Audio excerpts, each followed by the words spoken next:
रास्ते में कई घंटे गाड़ी में बैठ के,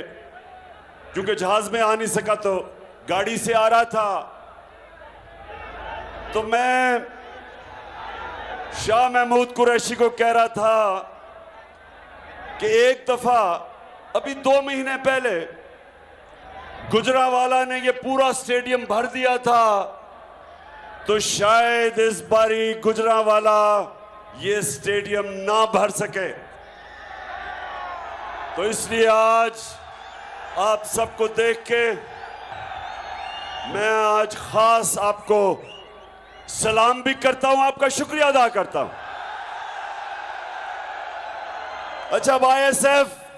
पहले तो मैं आईएसएफ वो जरा जो आईएसएफ के बैनर्स हैं वो नीचे कर दें, क्योंकि मैंने अभी वीडियोस दिखानी अपनी कौम को, और इसलिए भी कि आईएसएफ अभी मुझे तुम्हारी बड़ी जरूरत हो पड़ेगी। जो बातें मैं अभी करने लगा हूं और जो मैं अपनी कौम से आखिर में जो कौम की तैयारी करवा रहा हूं,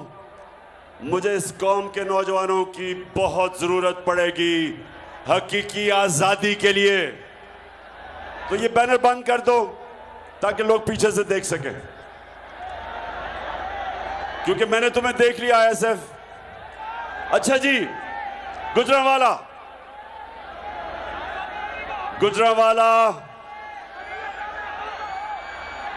यहां मैं हर किस्म के लोग देख रहा हूं, नौजवान, ज्यादातर नौजवान, लेकिन जिस तादाद में ख्वातीन देख रहा हूं, मैं अल्लाह का खास तौर पर शुक्र अदा कर रहा हूं कि अल्लाह तूने मेरी कौम को जगा दिया, और जागी हुई कौम, शऊर वाली कौम, कौम जिसमें बेदारी आ जाती है, वो ही कौम अपनी हकीकी आजादी